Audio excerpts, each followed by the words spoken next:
Having slogged through the formal definition of big O notation, I want to quickly turn to a couple of examples.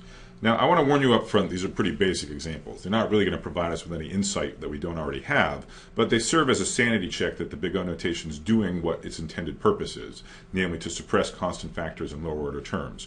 Obviously, these simple examples will also give us some facility with the definition. So the first example is going to be to prove, formally, the following claim. The claim states that if t of n is some polynomial of degree k, so namely ak n to the k plus all the way up to a1n plus a naught for any integer k, positive integer k, and any coefficients ai's, positive or negative, then t of n is big O of n to the k.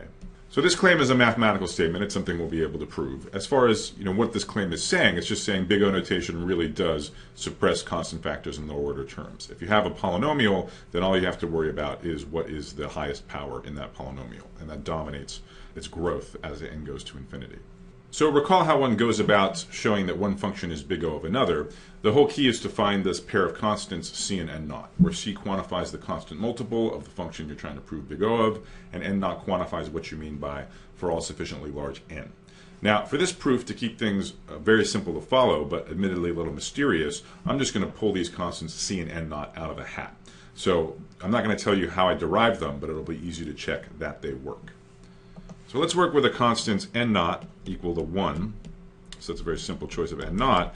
And then c we're going to pick to be the sum of the absolute values of the coefficients. So the absolute value of ak plus the absolute value of ak minus 1, and so on. Remember, I didn't assume that the original polynomial had non-negative coefficients.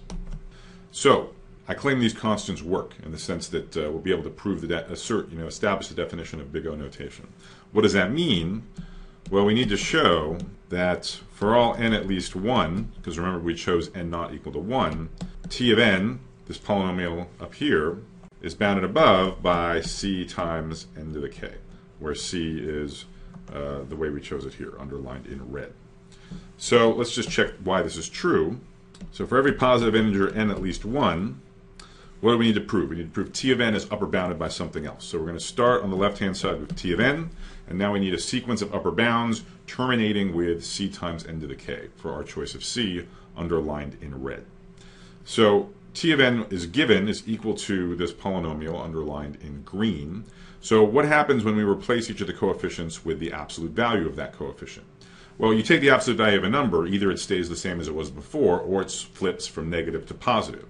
Now, n here we know is at least 1, so if any coefficient flips from negative to positive, then the overall number only goes up. So if we apply the absolute value to each of the coefficients, we get an only bigger number. So t of n is bounded above by the new polynomial, where the coefficients are the absolute values of those that we had before. So why was that a useful step? Well, now what we can do is we can play the same trick, but with n. So it's sort of annoying how right now we have these different powers of n. It would be much nicer if we just had a common power of n. So let's just replace all of these different n's by n to the k, the biggest power of n that shows up anywhere.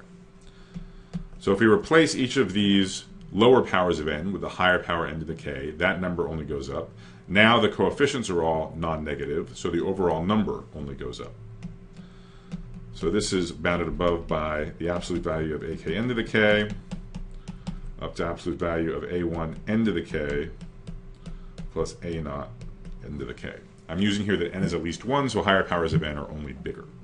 And now you'll notice this, by our choice of c, underlined in red, this is exactly equal to c times n to the k. And that's what we had to prove. We had to prove that t of n is a most c times n to the k, given our choice of c for every n at least 1, and we just proved that. So, end of proof.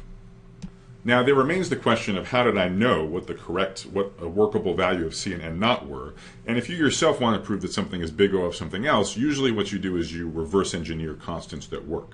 So you would go through a proof like this with a generic value of c and n naught, and then you'd say, well, if only I choose c in this way, I can push the proof through, and that tells you what c you should use. If you look at the optional video on further examples of asymptotic notation, you'll see some examples where we derive the constants via this reverse engineering method. But now let's turn to a second example, or really I should say a non-example. So what we're going to prove now is that something is not big O of something else.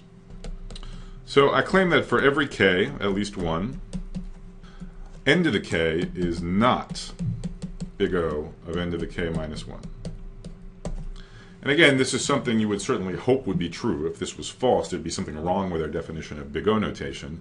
And so really this is just to get further comfort with the definition, how to prove something is not big O of something else, and to verify that indeed you don't have any collapse of distinct powers of polynomials, which would be a bad thing.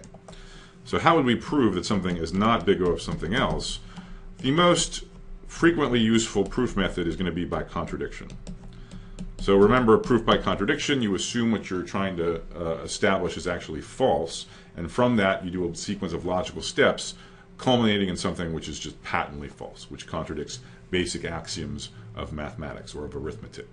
So suppose in fact n to the k was big O of n to the k minus 1. So that's assuming the opposite of what we're trying to prove. What would that mean? Well, we just refer to the definition of big O notation. If in fact n to the k hypothetically were big O of n to the k minus 1, then by definition there would be two constants, a winning strategy if you like, c and n naught, such that for all sufficiently large n we have a constant multiple c times n to the k minus 1 upper bounding n to the k. So from this, we need to derive something which is patently false. That will complete the proof. And the easiest way to do that is to cancel n to the k minus 1 from both sides of this inequality. And remember, since n is at least 1 and k is at least 1, it's legitimate to cancel this n to the k minus 1 from both sides. And when we do that, we get the assertion that n is at most some constant c for all n at least n naught. And this now is a patently false statement. It is not the case that all positive integers are bounded above by a constant c. In particular, c plus 1, or the integer right above that, is not bigger than c. So that provides the contradiction. That shows that our original assumption that n to the k is big O of n to the k minus 1 is false, and that proves the claim. N to the k is not big O of n to the k minus 1 for every value of k. So different powers of polynomials do not collapse. They really are distinct with respect to big O notation.